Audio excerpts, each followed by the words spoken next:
租金甲这个员工的收入，这公关小姐代班的收入12000万。第一，阮从这个防疫措施了，因为交通实名制，阮公司就有做啊。过来量额温甲酒精消毒，阮拢有做。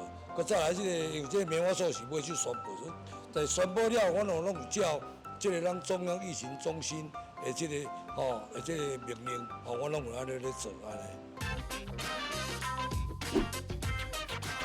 掌握市政3分钟，台南进步向前冲。欢迎收看市政3分钟，我是林怡婷。因疫情关系，为了避免群聚感染，全国舞厅及酒店关闭已经1个月，而舞厅业者也因闭店而损失惨重，进而影响无数个家庭的生计。然而，疫情逐渐趋缓，舞厅酒店复业的声音也逐渐涌出。现在真的已经安全了吗？复业后业者应该符合哪些规定呢？我们来听听韦哲市长怎么说吧。其实我们今天主要是来看看业者这个他们都一直有这个要求复业的声音嘛。中央已经把条件 SOP 都开出来了，只要符合这个中央的这个规定，地方可以考量。就是说我们会一家一家看就是说他们有符合，我们会回去讨论他到底有没有符合中央的规定。经过开会后做出决定来通知业者，因为舞池那个是人跟人最密切接触的。那第一个它有征兆那个梅花座保持社交距离，第二个有隔板，也是避免所谓飞沫啦，或是说减少传染的机会。第三，我看到它进出了量体温，量额温。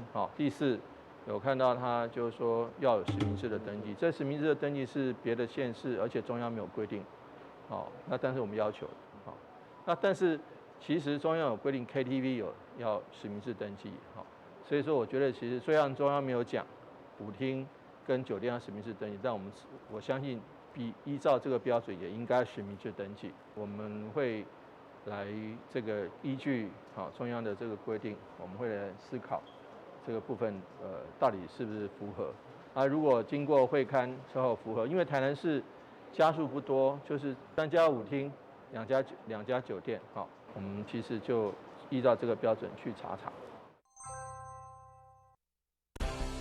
接下来请收看中嘉新闻。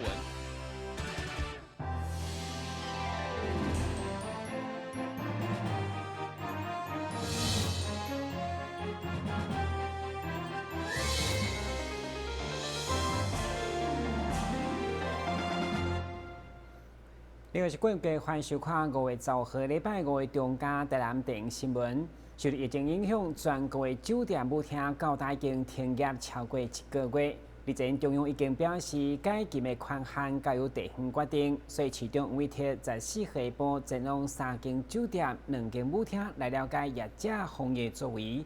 会中市长表示，伊并无预设立场，只要符合规定，就一间一间开放。国内已经超过30天无新增本土新冠肺炎病例，值得欢喜。但是，也有部分的行业受到管制，至今无法营业，互未少人的生活拢出了问题。真侪业者拢希望政府会当互因尽速复工，照顾到员工的生计。对此，市长黄伟哲14日再度前往万象舞厅视察防疫措施，并表示将逐一视察，逐一开放。他们都一直有这个要求复业的声音嘛。那中央也提到了说，中央已经把条件 SOP 都开出来了，只要符合这个中央的这个规定，地方可以考量。那所以说我们今天来看，就是说我们会一家一家看就是说他们有符合，那我们就会一家一家的开放，就是说我们会回去讨论它到底有没有符合中央的规定。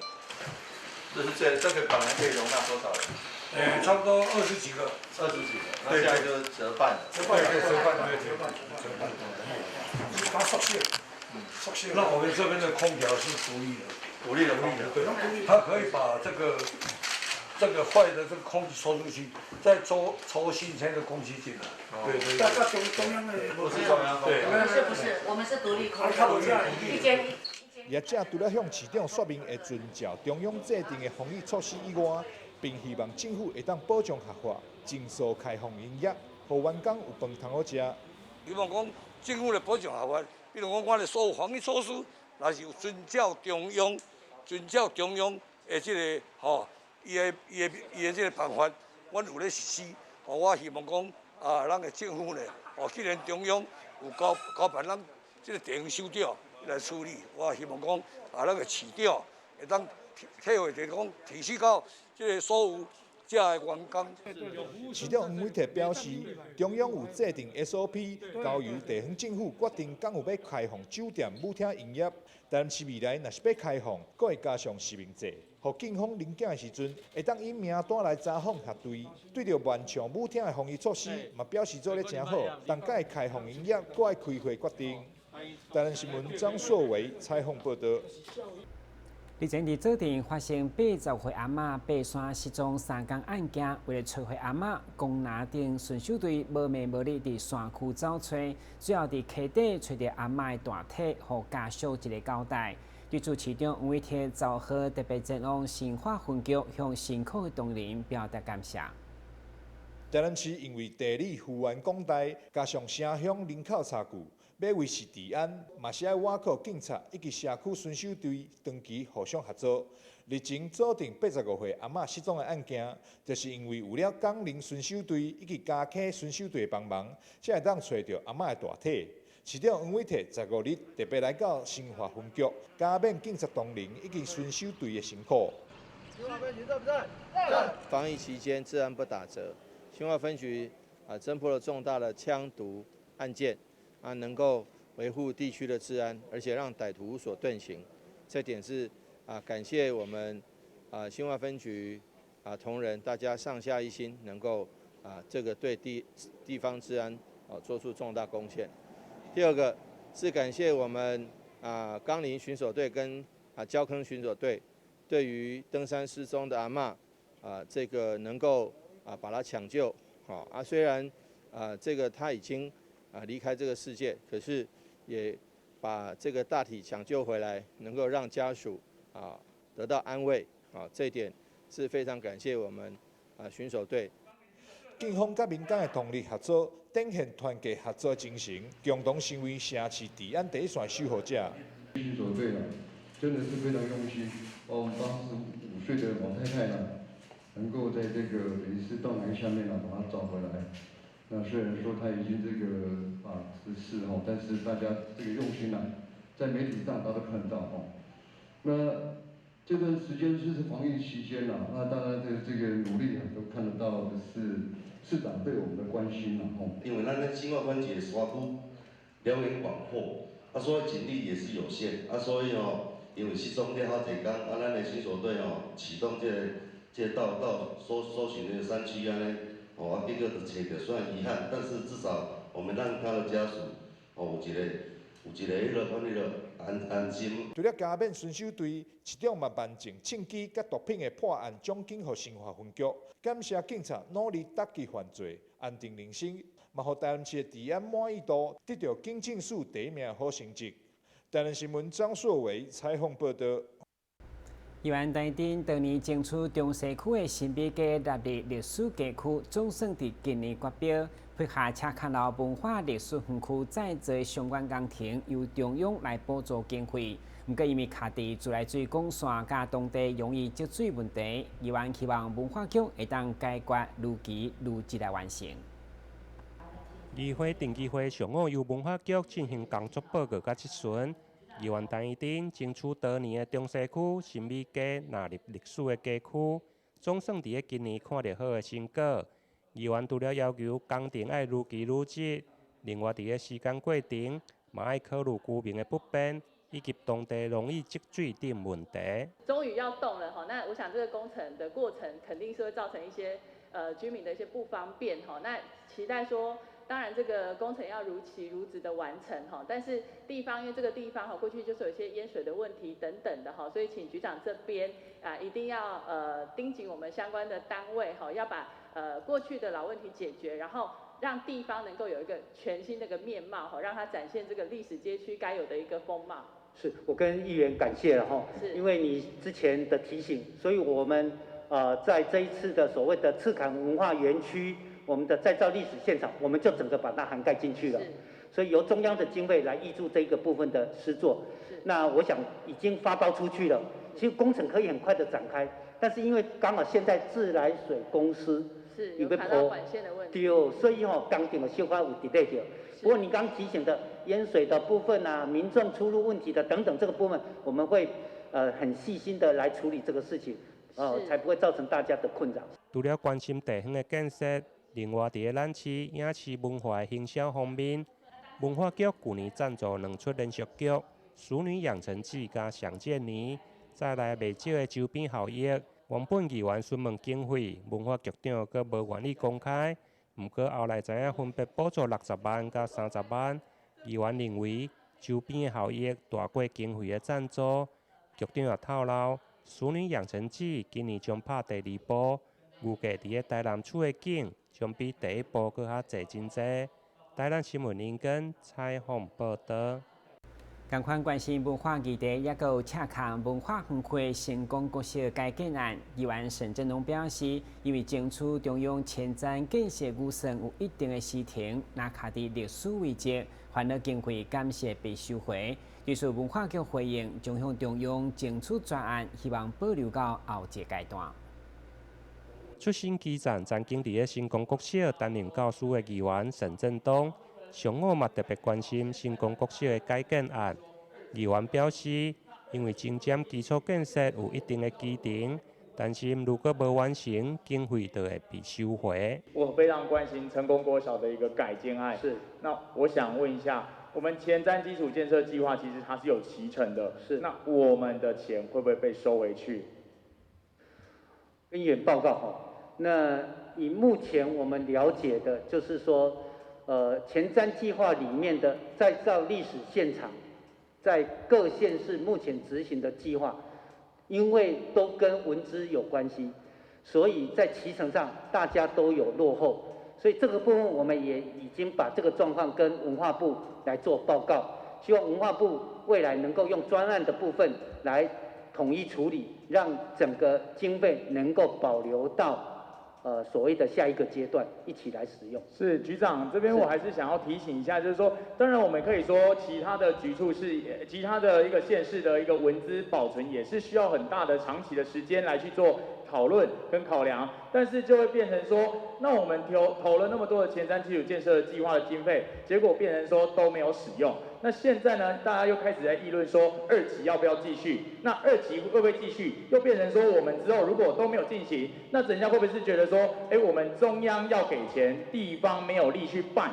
另外，有关街头艺人考照的部分，原本文化局今年因为疫情无要来举办，但后来疫情较舒缓，今年延到8月份，而且过去拢伫咧溪北办理。对此，议员嘛建议，希望一档用个举办2场。分别伫个溪南甲溪北。台南新闻林根采访报道。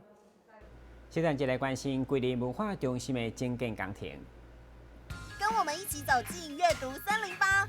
我们将阅读分成6大主题。首先邀请到新时代作家杨富敏、江娥、李炳书、阿春爸、IG 作家，来到台南爱读册节目中与您见面。敬请锁定每晚8点半第3公用频道。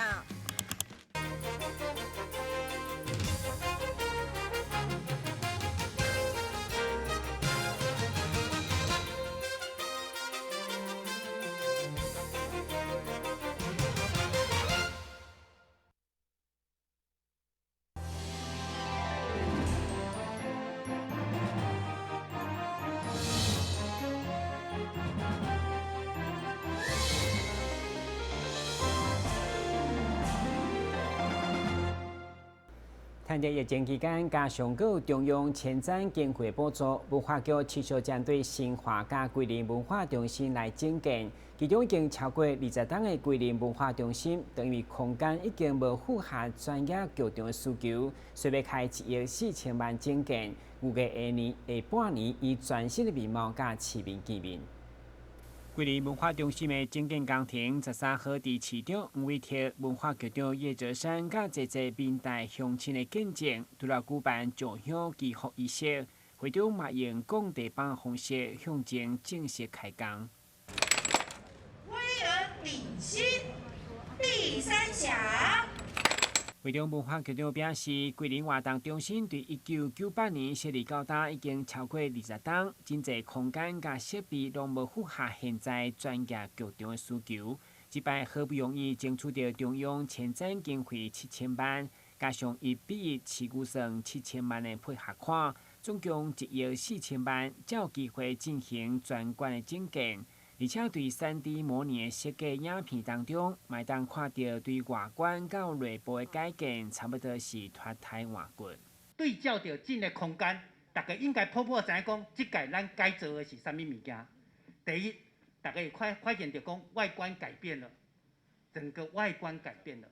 第二，咱进这个所在大厅的纵深变宽去啊。其实咱咧足价足下落雨的时阵。外面将雨衣入来内底安尼澹漉漉，其实唔是做好势，所以我们会往外推。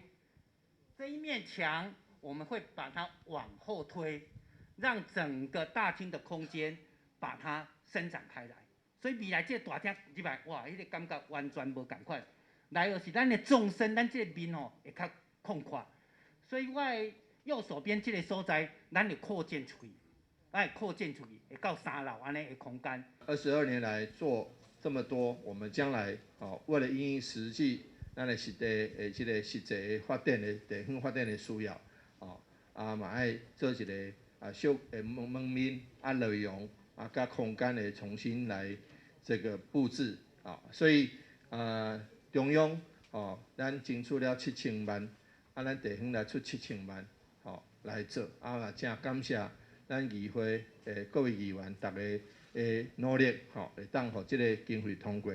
我们一定用最好最用到刀口上的方式，把这个咱的贵人文化中心这个整建计划做好。文化局表示，整建工程大约11个月，预估2021年中旬完工，下半年得当试营运。咱新闻顾问及郭博义采访报道。在肺炎疫情开始发生时，市府为了提供学校防疫相关的物资，积极向民间企业来采买，加上后续侪企业嘛拢主动捐赠，互市长相当感动。对此10号上午，教育局嘛特别邀请这企业代表来到市府，由市长亲自颁下感谢状，感谢因对防疫所做的贡献。面对武汉肺炎的疫情，市府当初伫学校寒假要结束的时阵，就积极来准备所需要的物资，要提供予台南的学校来使用。除了向民间来购买以外，也有热心公益的企业主动捐赠，甚至伫市府的媒合之下，民间的酒厂嘛加入了制作酒精。市长为了向这些企业表达感谢，15号上午也邀请因到市府，并以颁发感谢状，感谢因帮助校园防疫的工作。我们力统企业还有这个天前，还有凯昌，还有利久。还有这个升达制药，他们都在最需要帮忙、物资最欠缺的时候提供援手，能够让台南市的各级学校能够顺利的开学，而且做好防疫，没有产生任何的这个疫情的破口。那这点是非常谢谢的。不管是口罩，不管是酒精，不管是消毒用水，或者是其他额温枪的，对于学童在能够顺利开学，以及家长愿意让自己的子弟顺利到学校上课，都有很决定性的帮忙。所以因此呢，我们特别谢谢这些企业不会因为这个物资欠缺的时候就开始囤积，而反而是直接用平价、用原价、用不涨价的方式供应给我们台南市的各级学校。这点是非常非常谢谢的。这受表扬的企业代表也特别感谢市府团队做好防疫的工作，也为家己是台南人，会使对故乡做出贡献，非常的欢喜。因为我本身是台南人，我觉得非常的感动。对，那其实这批额温枪在当时疫情刚开始的时候是很缺乏的，那也有一些比较紧急的业界用比较高价，大概5倍以上的价格跟我们想要收购这批额温枪。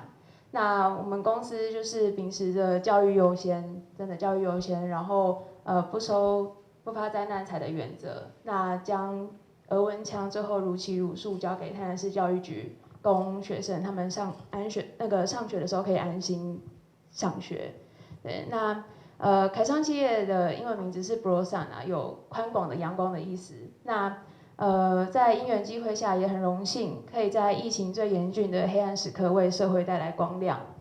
那也让我有机会可以为我的家乡尽一份心力。